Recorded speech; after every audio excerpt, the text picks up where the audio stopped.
So when we look at how there are a lot of challenges with health literacy, there are also a lot of opportunities. And with these opportunities, it creates a unique opportunity for information technology to allow this to happen. And a few specific things I want to point out with this of in these opportunities, you have patient education for someone after their healthcare visit, whether it's maybe in regards to the medication they're now taking, the procedure they just had. What happens next? Do they have a future appointment scheduled? What should they be doing now for their future preventative health? And that goes into that second opportunity of just what does preventative education look like? What's their health maintenance? If they have a chronic condition, what steps can they take to maintain their health? And how can they create meaningful action plans through a specific database? Maybe it's through their patient portal.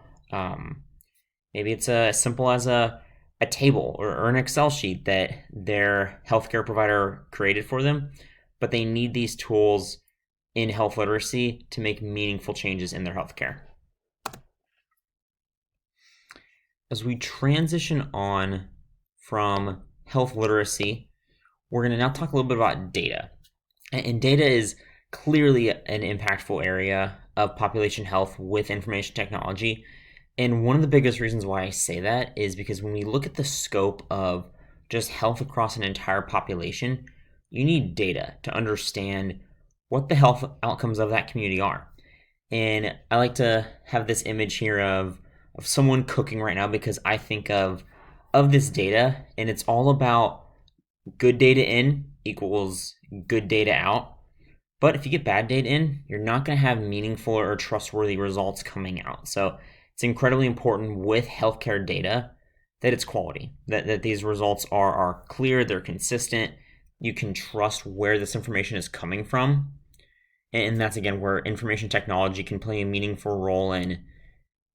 Maybe it's a regular survey to patients or reaching out to people in the community of having some of that quality data. Also, it has to be scalable. If you want data for an entire population, you can't just have a small handful of people. It has to stretch across the entire community and give a large sample set to actually make any meaningful analysis from there. And finally, with that final point on data, of just being able to make those data-driven decisions where people can use this data to understand, like, all right, we should redirect our resources towards one area of the population or to a different decision. But you have to have quality and quantity of data to eventually make those data-driven decisions. From here, we will talk about our final key piece of population health. And with that, I'm going to talk about the quadruple aim.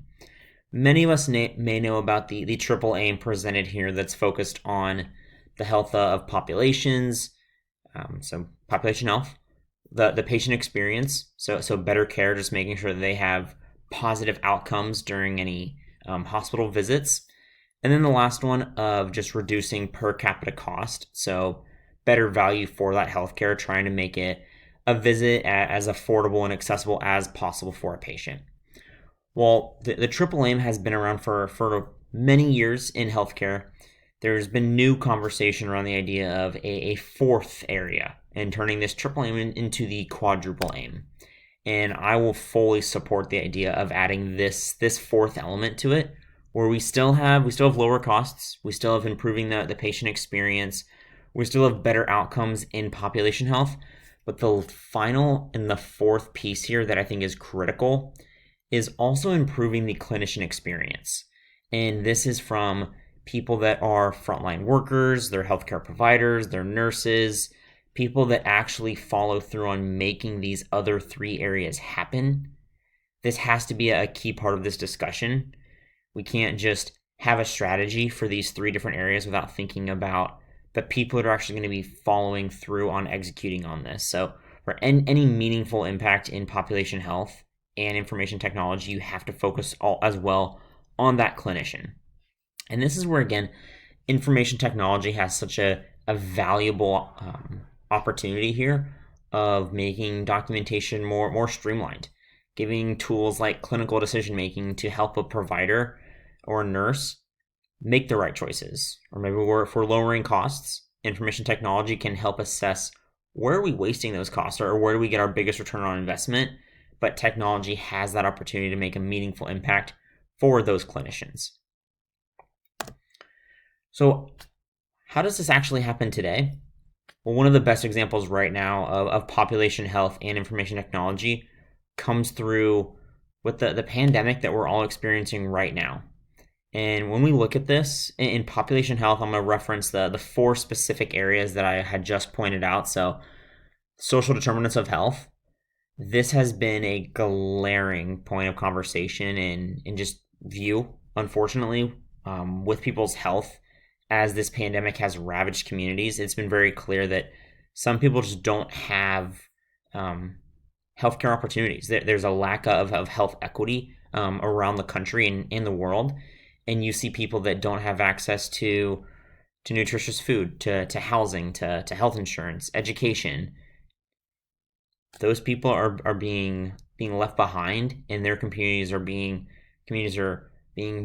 impacted at a much greater rate than other communities that do have those opportunities in the social determinants of health. Everything it has that trickle down effect of that stream analogy that we talked about earlier, and you have to tackle the determinants of health before you can take care of anyone after that. Our second point here about data has been incredibly valuable in fighting this pandemic through reporting capabilities with institutions like Johns Hopkins. We look at contact tracing, how to make intelligent decisions based off of that, and also decision making. You look at the recent risk assessment tool that was just published by the Georgia Institute of Technology that allows people to understand, well, what's the chance of this event I'm going to attend having someone that is positive for coronavirus. So being able to make data-driven decisions based off of that research. Our third one here of just the quadruple aim, again, talking about how important it is to think about the people that are actually executing on the clinical side. And I think about those frontline workers that are being burnt out through this. They're putting their lives on the lines as these frontline workers. They have to be a key part of this conversation.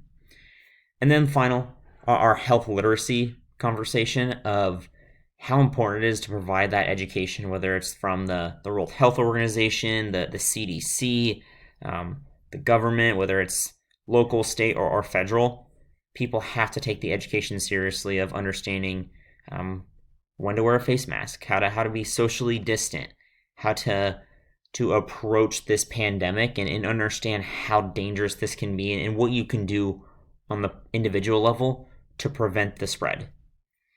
And when I look at information technology and how this is vital to fighting this pandemic, you look at just the organization of understanding how to organize all of this data, everything that's happening, so you can then report on this and actually communicate with the rest of the world. And when we look at communication, we have to have people at the federal, the state, and the local level that can communicate this information, whether it's a governor giving a status update every single week, or every single week as well. Maybe it's updating the health level emergency in certain counties or cities. It's understanding what this impact makes, and people have to be able to communicate with technology for that. And then the last piece here of just analysis, I referenced Johns Hopkins and Georgia Tech earlier, but two great institutions that have made meaningful use of analysis with EHR data, basic tools like Excel, more analytical tools and visualization through tools like Tableau and Qlik, maybe Power BI through Microsoft, but lots of analytical tools exist to help fight this pandemic and really to show where population health and information technology combine together. So that's how all of this ties into something that's going on today. But our very last piece here, we're going to look at what happens next. What's the future look like in this space? And that's where we have one really unique article to read here from John Glaser, a pioneer in the field of information technology and population health, a seasoned veteran from healthcare technology at the academic level, the vendor level, the government. But three big things that the reference throughout his article are the idea of just intelligence and prescriptive analytics, where data and technology can actually help not only predict the future, but help make meaningful decisions in preparation for the future. So again, thinking about the pandemic here, of being able to understand, all right, what's it going to look like 3 months from now if we do choice A versus if we do choice B? How is that going to change? But being able to use prescriptive analytics to make that meaningful impact. Our second piece here of just collaboration and interoperability. One of the biggest tech challenges with technology and EHR specifically is many health systems operate almost in a silo. We'll say if everybody is using a Cerner platform in one community, that's great, and that whole health system communicates very effectively together. However, there could be another hospital that uses Epic or Meditech that's right across the street, but there can be a lot of challenges to have true collaboration, interoperability on two separate systems. So we have to find out a way that we can have this technology work more meaningful together and actually have true collaboration and interoperability. And then the final piece of just healthcare transparency.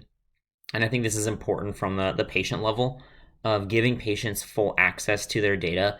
And this is a big part that's big discussion at the federal level of with the Office of the National Coordinator and the CARES Act and working through to make healthcare, education, and just people's own patient data more accessible to them through their patient portal and other requirements through the hospital. But healthcare has to be more transparent for the individual and then also just for the local, the state, and the federal level as well.